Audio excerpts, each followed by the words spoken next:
Let's go ahead and talk about what you need to do for social media campaigns week 4 and your weekly report. At this point, go ahead and open up that PowerPoint. Get a new slide this week which says Project Progress.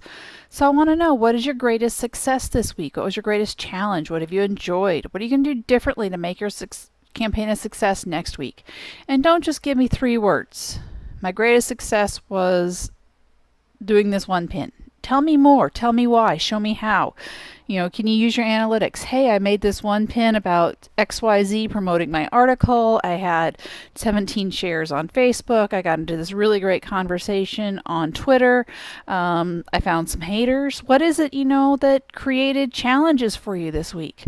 I tried really hard and I put all my stuff out at midnight. I didn't have any luck. So tell me, what is going on? Actually look at what's working and what's not working. This is your chance to really think about, why are you doing this project? What is it you want to accomplish?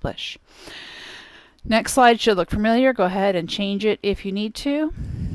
Week 4, looking at your tactics again. This week you need to do your 3 posts again. One has to be a how-to, and then you've got 2 prompts for your other 2. Facebook's, you have 19 posts this week. We have an additional one with a poll this week. Twitter, you have 19 tweets. And for Pinterest, you're actually making 30 original branded custom pins. So that's going to be a bulk of your time this week, is to get that done. So let's look at your timeline. Once again, fill in this information. Make your life easy. What days, when did you do things? Put your real weekly numbers in. How many posts did you actually make last week? Did you do 10? Go you.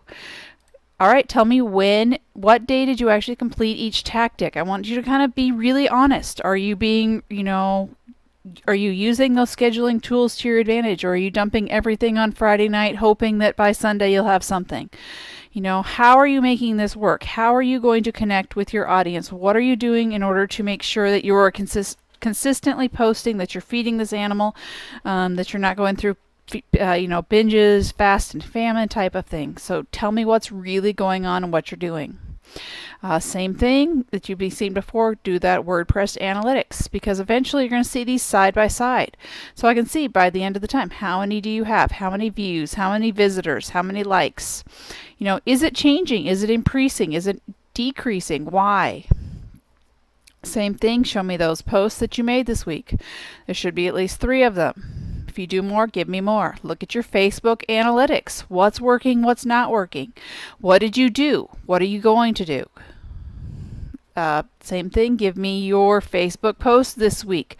Really look into these numbers. What are they showing? Are you happy with them? Are you doing the same types of, here I've got a lot of links. Maybe I need to be doing more photos. Maybe I need to be doing more videos. What's actually working? Give me your all Facebook posts this week. Same thing, give me your pictures of your posts that you made over time. Give me those promos. This time you're going to be doing a Facebook poll. So if you go into Facebook, under post, click this one called poll, and it'll let you create a poll. So I want you to try using some of these other activities that are available when you do a post. How long do you want that poll to go? A week's probably not the worst idea. What worked? What didn't work? Give me your Twitter analytics for the week. Number all your tweets, all original and retweet. Give me those screenshots. Once again, you need a screenshot of the tweet itself and a screenshot of the tweet activity information. So you're going to do those. I want you to give me a Twitter poll this week. So did it work? Does it create engagement? Do you want to run another one? Did it create an opportunity for you to talk? Did it create an opportunity for you to create some visuals? What'd you find? All right, this week Pinterest is going to be a big thing for you, and you're going to be creating a number of original information. We're really front-loading Pinterest with the campaign because Pinterest is more of a visual search engine. It's something that has a lot of staying power, and it takes time to build up traffic, so you want to get all of your visuals built as soon as possible to make it easier. So what are you going to do? You're going to be creating 30 original pins this week.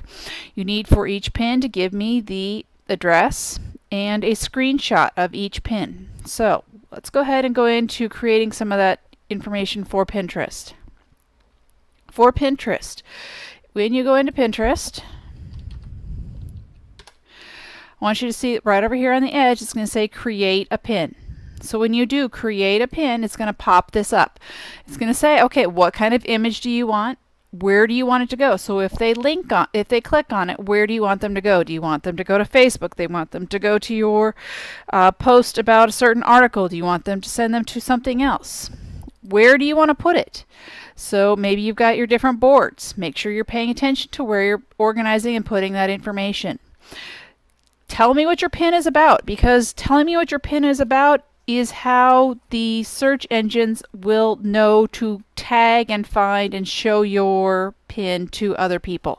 So you want to really make sure that you're taking advantage of that metadata that you're available to put in there. You can publish it at a later date. You don't have to fit all 30 in at once. Maybe you want to do 5 a day. That's totally fine. You have to have them all created. Up to you as to when they post. All right, so when I get in, I can do a connect your RSS feed to make pins. So you can go ahead and connect your Facebook site, or your WordPress site, so you can actually create a RSS feed and have it automatically start collecting and creating those pins for you, which is a really great way to auto-publish and create some information, create some more pins for you, keep it up to date. So when you actually create that pin, I'm looking for, do you have a good picture? Is your picture, do you have some type of watermark on it so that they know where this comes from? I'm looking for, do you have a destination?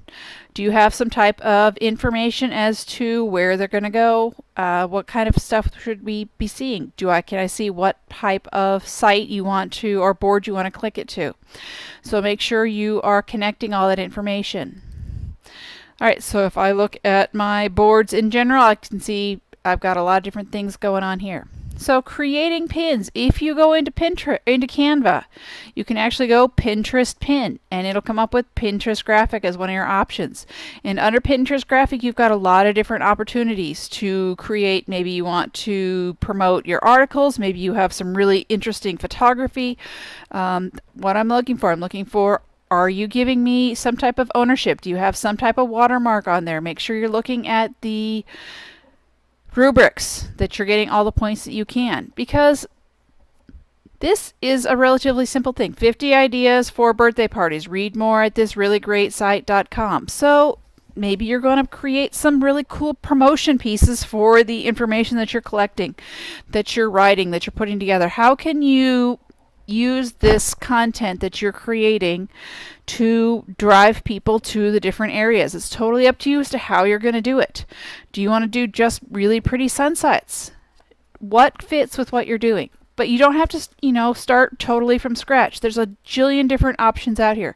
Now, you do have to watch with Canva. Some of these images they will try and charge you for. So make sure you are putting in your own images. Make sure you're customizing this information, that you're making it your own. And Canva will let you publish directly to Pinterest. So make sure you're using the tools that are available to you to make your life easier. You've got 30 of these to do this week, which is an awful lot. And you need to do a screenshot for every single one of them. So make sure you are giving me all that information. Do you have to stop at 30? No. 30 is what's due this week. So it's up to you as to how you're going to create those and how you're going to have them flow into your project throughout time. So use the tools that you have available to make your life easier. That is your goal for this week. Use the scheduling tools. Use the, your time well. Maybe it's sit down on one day and get all that stuff written, get it all put together, and get it all scheduled and ready to go. It's usually one of the easiest ways to make it so that you can create content that you're proud of, that you want other people to look at, that you can repurpose for other reasons. As always, if you have questions, ask.